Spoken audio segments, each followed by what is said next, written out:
Plus presents Pete the Surfaroo.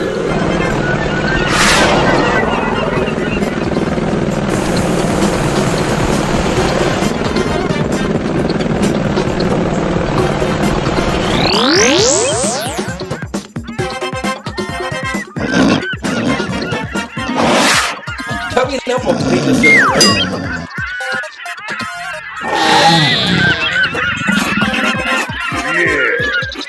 Join Pete for a special at Currumbin Wildlife Sanctuary.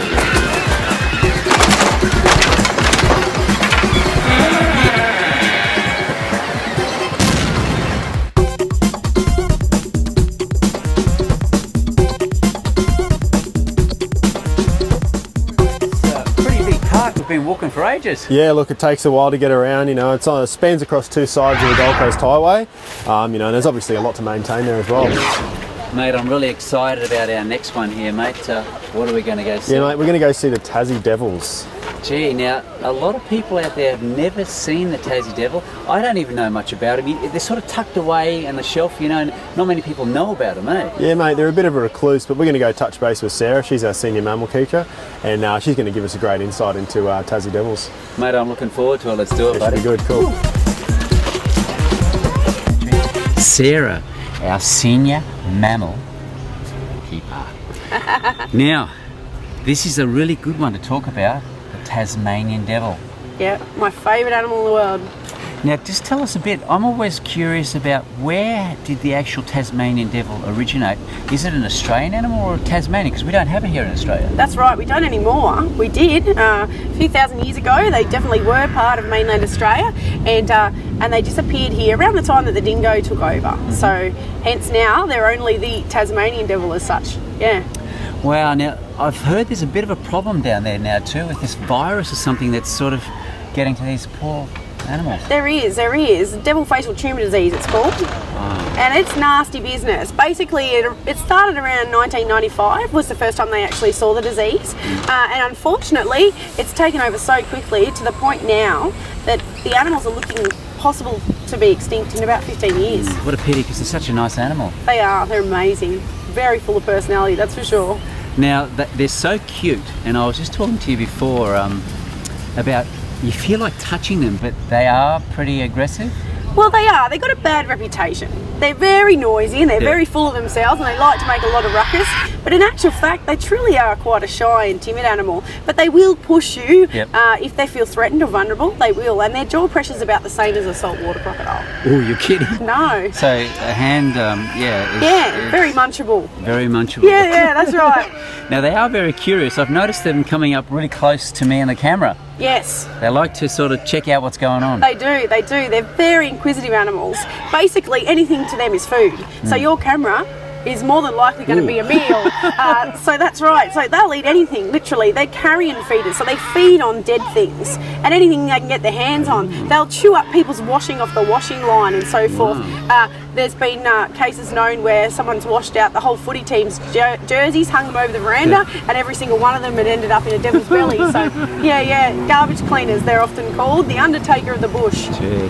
Now, what's their wildlife food consist of? Like, if they were out in the wildlife, what do they actually eat? Do they eat like dead carcasses, or do they actually chase animals and eat them, or flesh, or what? They eat carrion, so they eat dead things. They're terrible hunters, and if you see them move around, they're actually quite slow. They have quite a lope, and so they don't actually catch anything. They're terrible hunters, but they will eat anything. And when I say anything, they will eat the gut, they will eat the bone, they'll eat the skulls of animals, the fur, absolutely everything. And they're opportunists. So basically, if there is something there to be eaten, they will devour it all, and that means then they don't need to eat for a few days. They're capable of eating a third of their body weight in one meal. You're kidding. No, piggies. So it sounds like their digestive system sort of can cope pretty well. It is amazing. Yeah, absolutely amazing. They can have some pretty serious things go through that gut system there and come straight out the other end. So. Now, one more thing. If he's coming across a snake. Yes. Are they scared of snakes? Do they cope with the bite, or being such a tough animal? Definitely a bite would be an issue for them. There's not that many venomous snakes in Tasmania either. Oh, but really? mind you, I have seen one of my girls consume a whole carpet python in one sitting that managed to make its way into the Wow. enclosure. So they certainly will just about Go eat for anything. anything. Yeah. Oh, that's amazing. Yeah. Well, it's been a pleasure talking to you. No Very worries. educational, the Tasmanian devil. Getting pretty low in amounts now. That's right. Do they know how many there They are? don't really have an estimation because they are such a shy and secretive animal. Yeah. But like I said before, probably about 10 years and they could all be gone from the wild. So okay. breeding programs like here at Currumbin are really Yeah. important. Yeah. And baby-wise, do they get like a mass or just 1 or 2 babies? They actually can have up to 4 babies in their pouch at one time. Wow, that's pretty and good. Here at Currumbin we do have a mummy at the moment. She's got 1 little baby tucked in her pouch, so we're very proud of her. Oh, that's great. Yeah. Sarah, it's a pleasure talking to you. Thank you. Thank you. Lovely talking to you too. Keep up that good work. Look after our Tasmanian devils, I will. because we've got to look after our Aussie animals. We certainly do. Thanks, guys. See you soon. Coming soon. Entertainment Plus presents Pete the Surfaroo. Welcome everybody.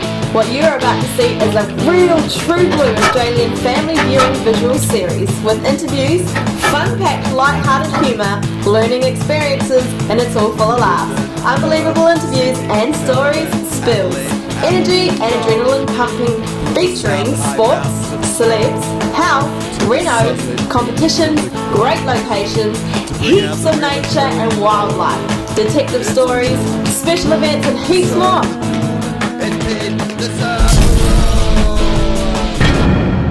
Rory, mate. Nice cruise through the tropical rainforest Yeah, here it's of pretty- the Currumbin Wildlife Sanctuary. Yeah, beautiful Mate. bushland, isn't it? Yeah, it is. Mate, something very quickly coming up next. Yeah, absolutely. We've got one of our more spiny friends who are going to be introduced to an echidna, and a lovely friend of mine, Lindy, she's going to tell us all about them. Oh, mate, sounds really good. Yeah, it should be fun. Let's do it. Are very, very common. They're one of the most abundant land mammals we have here in Australia, or native land mammals anyway. But they are very, very shy, so you really don't see them around much. But as I said, they do lay an egg. The egg that they lay is the small marble. It weighs less than 2 grams, and it has a soft shell like a snake's egg, not a hard shell like a chicken's egg. Now she lays this into a temporary pouch on the underside of her belly. So you can see on Jack here, he's got no spines under his belly, just nice fine soft fur. During the breeding season, we're at the end of now, the females develop a little pouch on the underside of their belly. And that's where they do actually lay that egg, where it will stay for 10 Lindy days. here with a prickly situation, echidna. Yeah, this is Jack, one of our echidnas. Wow. Is it all right to touch him? Yeah, you can give him a little pat just on his back, see how he feels. Gee, they feel unreal, eh? They're Very like spiky. plasticky sort of. Yeah. So their spines are exactly like your fingernails, so nice and hard to protect them, Cool. but very, very sharp. Now, this is a true Australian native animal. Definitely, they're one of the most abundant land mammals that we have here in Australia, but they're very shy, so you don't see them very often. Now, can you tell us a bit about the animal in its wildlife habitat and things that can happen to it on the roads if they get Yeah. knocked when they bring them in, how they nurture them and actually to stay away or like you said, are they dangerous? Because a lot of people think they're cute. I want to grab They them. are pretty cute. Yeah. So they're found in all habitats all over Australia. They're found in the snow, the desert, the tropics. You can even occasionally find them in your backyard. But as I mentioned, they're very, very shy, so they don't like to be touched very much. Generally, if they feel threatened, they stop and they curl up into a really tight ball and they stand all these spines up on end, and that's how they protect them. So it can be really difficult to try and pick up an echidna. They're also very, very strong, so if they do burrow somewhere, you're not going to be able to get them out. But unfortunately, they do need to cross roads from time to time because they do have quite large home ranges or territories. And if they are in the middle of the road, and as I said, they feel threatened, they'll stop and curl into a ball. And unfortunately, it can be very difficult to miss them if you are driving down the road. We have a wildlife hospital here at Currumbin Sanctuary, and we unfortunately do get a lot of echidnas into our hospital that have been hit by cars. 2 of the most common injuries for those is either a broken beak or a broken snout, or sometimes spinal trauma as well. And generally we can't fix that, so we do need to be a little bit careful if we see them on the road. Linda, that was some great information for the viewers out there. They are, oh, that's cute, eh? Yeah, he just stuck his tongue. Their tongue can be about 18 centimetres long. Wow, Yeah. that's unreal. So they can go right in there and grab those ants. The termite mounds, yeah, that's right. That's cool. Well, I won't keep you. Thanks for bringing the little guy out for us. No worries. Nice and cute. And viewers, we'll see you next time with some more helpful information here at Currumbin Wildlife Sanctuary. Thanks again. Thank you. Linda.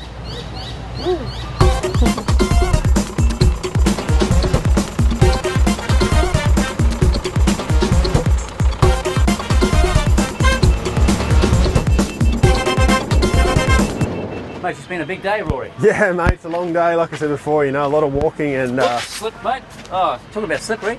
Frogs. frogs. Yeah, we've got some pretty cool frogs to introduce you to, mate. You know, frogs are in a bit of dire straits here today, so we're going to introduce you to Nat. She's our senior reptile keeper, and she knows all about frogs. Let's do it, mate. Too easy. Cool. Whoa, guys, how are you? Nat, how are you? Good, how are you? Not too bad, jumping around. Now this brings us to the next one here. Yeah. We've got our favourite friend here, the frog.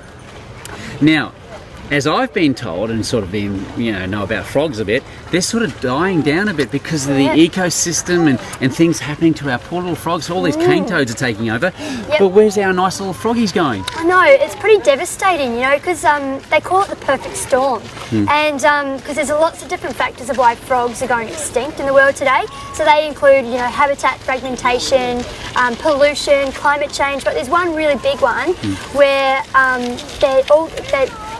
they're sort of dying of chytrid fungus. So it's a fungus that eats away at their skin, and therefore they can't breathe properly because they use their skin to breathe, and then they end up dying. And there's no way to stop chytrid fungus spreading throughout the world. So that sounds bad. That sounds like our Tasmanian devil. They've got the same sort of disease too. It's like a fungus eating away. Yeah. But now, where do we find most of our frogs that are still sort of surviving well? Okay, Pete, well, we've got over 200 frog species in Australia today, and in Queensland alone, we've got just over 100. And 6 of those, or 6 out of 8 species that have gone extinct in the last 30 years actually occur in Queensland. So we've got 2 different species here at Currumbin Wildlife Sanctuary that we're working on as our amphibian projects, and one of them is from New South Wales. It's an alpine species called the spotted tree frog, and we're working in conjunction with the New South Wales Spotted Tree Frog Recovery Program, and with them we've released just over 200 frogs back to the wild already. So this particular species was thought to be extinct in the wild, and they recovered only several animals to start up a captive breeding program.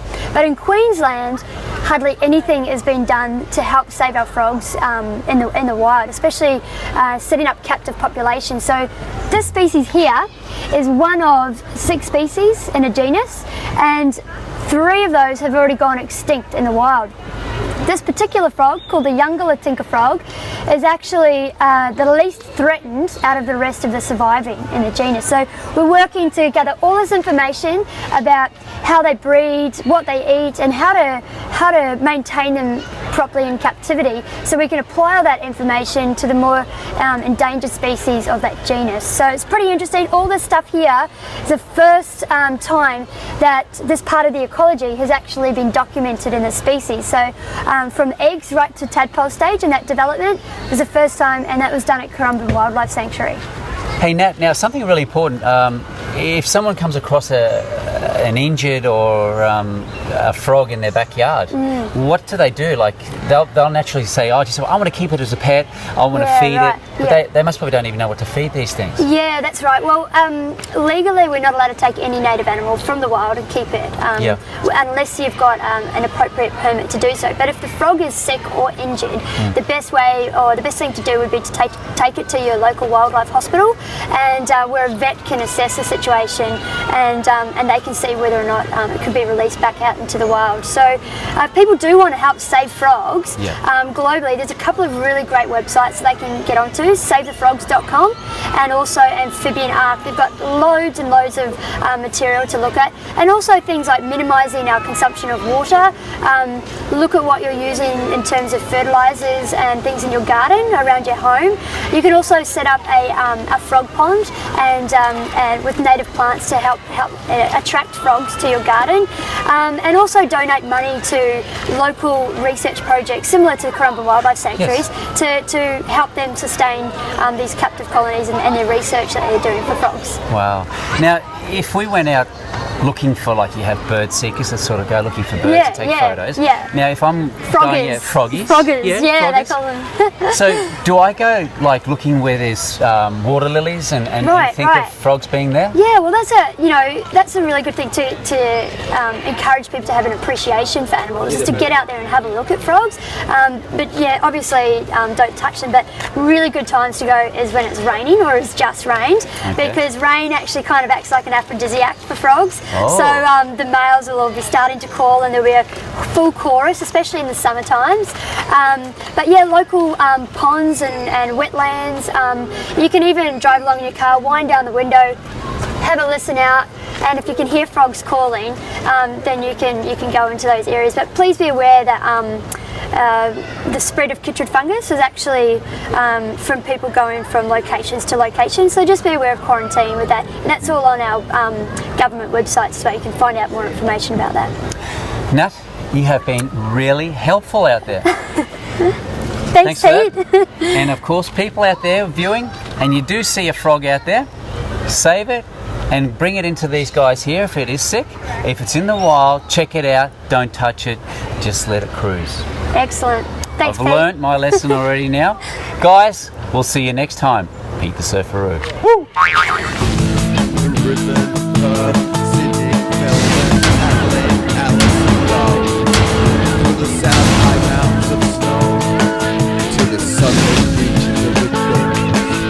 To bring out the real Australian in all of you, it's the truth. Surf the truth, and it's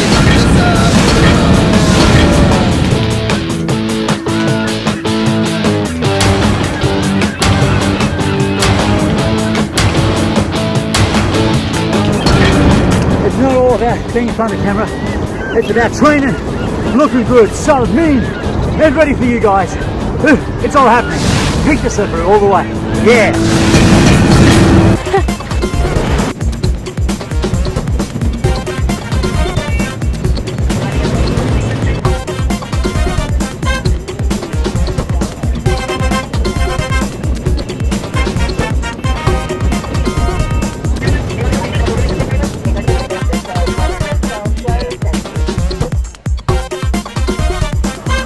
Rory, mate, I had a bit of a tuffle in the bush over there. I've sort of injured myself. Yeah. I see there's a sign back here for the hospital. Yeah, mate, it's probably a bit of a different hospital than you're used to going to, but they'll probably stitch you up anyway. Oh, that sounds good, mate. Now, this is where all the animals are brought. Yep.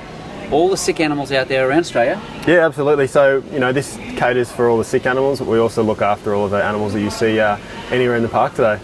Mate, that sounds good. Now, I'm really looking forward to seeing this, to these people that actually look after our animals. Now, are they doing it voluntarily? No. They're paid vets and nurses, but you'll find when we go over there's a lot of volunteers that you'll see around.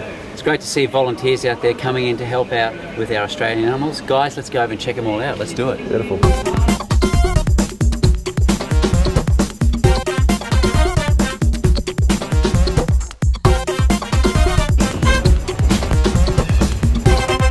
Hey guys, and we're back and we're in the hospital. Patricia, how are you? Good, how are you? Good. Patricia is our senior nurse here at the hospital. Now we've got a lot of sick animals. A lot of sick animals. Now Patricia, can you tell me how do the animals actually come to you? Yeah, well, people from the public find them in the yard or on the road, and they bring them to the clinic. Or sometimes they're in care with a carer and they come in to get rechecked. Now, if someone finds an animal hurt, distressed, especially in their backyard, what do? They just ring and keep the animal there and try to keep it from running away? Yeah, the best thing is to try and contain the animal, especially if it is injured. You have to be careful though, because some of them are quite dangerous. If you're unsure about how to handle them, then it's best to call a wild care group or someone like the RSPCA, or even call the clinic and we can give instructions. Now, I do a bit of fishing myself, and I've seen a lot of fishermen go out fishing, put the bait, the pilly on the front, and along comes a seagull or a pelican and swallows it. Now, a lot of guys actually cut the line and think that's good enough for the pelican or seagull, and away it goes. Now, is that the right thing to do? No, that seagull or that bird needs to be caught and brought to the clinic, because often they swallow it and then we have to try and fish it out. We have to actually take them to surgery to fish them out. So, like it's going to be a bit of a hard job to catch that animal because it's injured, but it is better for it to catch it and put maybe a blanket or something over it and then bring it straight in. Yep. Otherwise, the longer it's in there, the more damage it can potentially cause. Wow. Yeah. Now you've got a sick animal with us here at the moment. I do. It's a little squirrel glider. Sorry. Wow. She has injured her spine, so she's been brought to the clinic and she's been in for a couple of days, but she needs help to go to the toilet and to eat. So that's what we're going to do with her today. Well, she's lucky she's here. I'll let you take it away and show us what this little fella does. All right.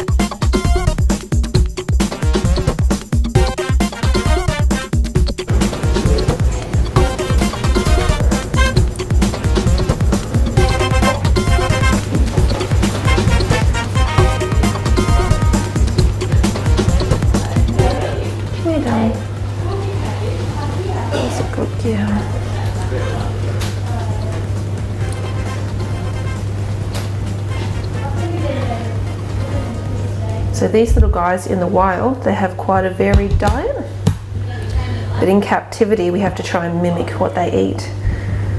So I'm going to feed her, this is a special kind of a nectar that we feed them, and look how she's very excited about that today. They also eat lots of blossom and fruit, and they eat bark to keep their teeth clean. Come on, darling.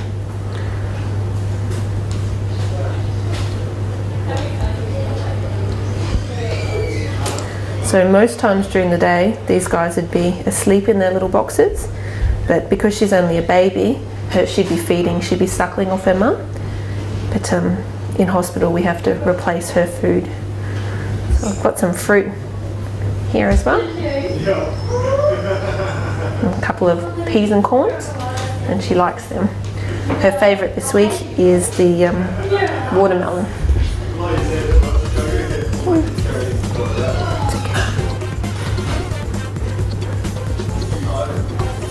Oh, darling.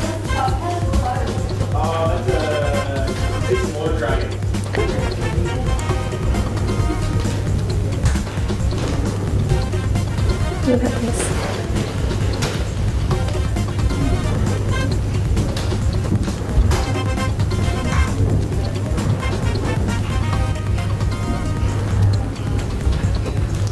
So this is what they'd normally do in the wild.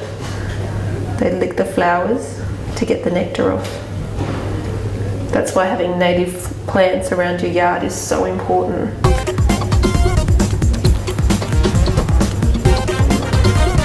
You don't want any more?